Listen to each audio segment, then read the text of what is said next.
What's up, guys? I'm LQ. This is the LQ Review, and I'm here to talk about my review of The Mandalorian Episode 4 Sanctuary. So, again, thank you for being here at my channel. Here at the LQ Review, we like to talk about comic books and movies and TV shows and video games and really just any of the nerdy stuff that we love to talk about. I'm a nerd, and I love to talk about anything in nerd culture. So, thank you for being here. But let's get to The Mandalorian Episode 4, Season 1. It's called Sanctuary. So I've talked many times. My other 3 reviews for The Mandalorian is up on my channel right now. You can check those out. But I've talked many times about how this has been a great show. And this is doing something that was really needed. It's uniting Star Wars fans. Yeah, there's a few people that doesn't like The Mandalorian, but it seems like the general consensus online is that people like The Mandalorian. They think it's a very good show, and it feels like classic Star Wars. And that's kind of something that people want, right? Even though I think The Force Awakens feels like classic Star Wars. But that's something that people want, is that feel back. And The Mandalorian delivers on that. Now, so far, Episode 1 was good. Episode 2 was better. Episode 3 was great.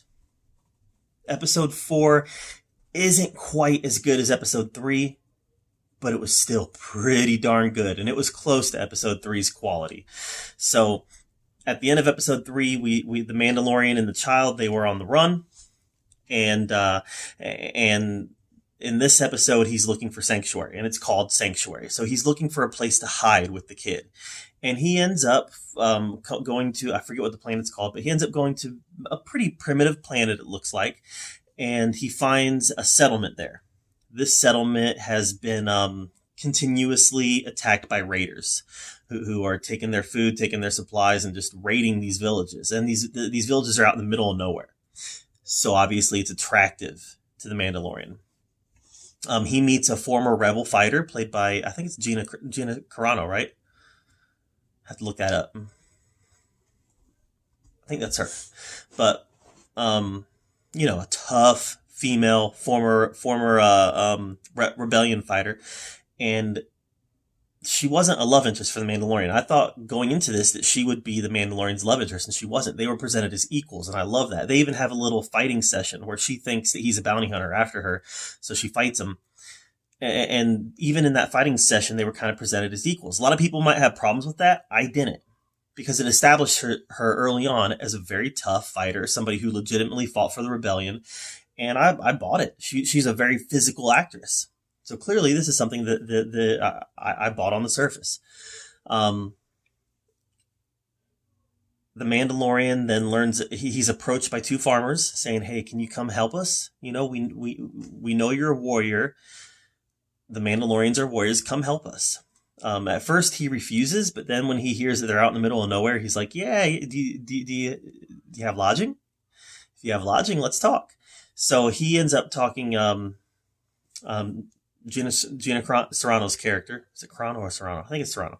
He ends up talking her into joining him and taking the kid out to this village.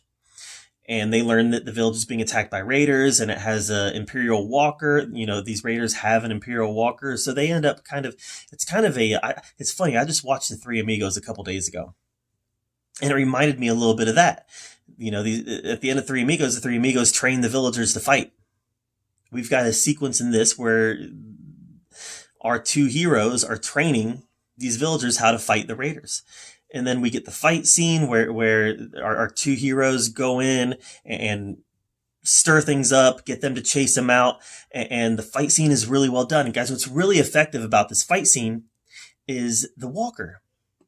The Walker rises up kind of like a monster. And it's got these red eyes. The windows in the front are presented as eyes, and they're red. And it chases them like a monster. And in the original trilogy, they didn't have that technology. We never saw the Imperial Walkers move like this in live action. And we got to see it stop right at the border of the water. And they were looking through the border and through the ravine. And it was a really well done sequence. The whole fight was a really, really well done fight sequence. And that was all great. But what really got me in this episode was near the end, the Mandalorian learns that um, the bounty hunters know where they are because one of them tracks them there. And you care about a character, and I'm talking about Baby Yoda here, the child. You care about a character when the bounty hunter has him in the sights, and you're like, oh no, no, no, no, no, no, no, no, no. That's me. I knew there was no way they were going to kill him. But still, when the bounty hunter had Baby Yoda in his sights, in his gun sights, I was like, no, no, no, no, no, no, no, no, no, no, no, you can't do that, can't do that, can't do that. What a testament to how much I care about this character, the child, that even though I knew nothing was going to happen, I still got nervous. I was like, don't do it, don't do it, don't do it. That was a cool moment when I realized just how invested I was, because I was emotionally involved in the fact that this bounty hunter had the child in his sights. They end up having to leave the village when Mando learns that they can be tracked there, and they're off to their next adventure. This was a pretty self-contained episode. Didn't have much to do with what came before, and I don't think it's going to have a lot to do with what comes after. I might be wrong. And one of the reasons I might be wrong about that is because the Mandalorian was introduced to a love interest. One of the villagers, a widowed lady, who clearly took a liking to the Mandalorian, and he clearly took a liking to her. She wanted him to stay. She asked him to stay. And she asked him to stay for her and to stay to raise the child there. You can leave all that behind and stay here, raise the child in peace.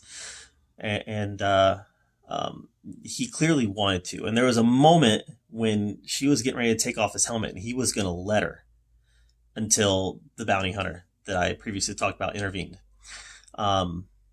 So I don't know how I feel about that romance.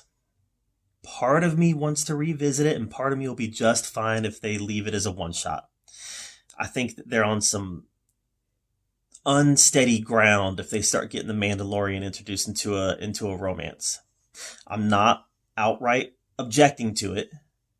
I'm just saying we're on some unsteady ground if they do. They're going to have to tread water lightly and make sure they do a good job. Overall, this is a very good episode. Like I said, I didn't like it as much as episode 3. The tension at the end of episode 3, the sin was just palatable. Like you could reach out and grab it and just eat it all up. That was the tension at the end of that episode. This didn't really have that kind of tension. You knew the villagers were going to win the battle. Against this Imperial Walker, you still knew they were going to take it out. The plan was something, yeah, that'll work. You'd never felt like they were in any real peril until the sights were on Baby Yoda.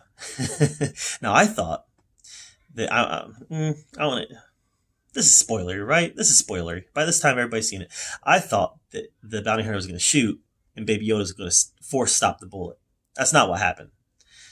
The Gina Carano's character shot the bounty hunter in the back. I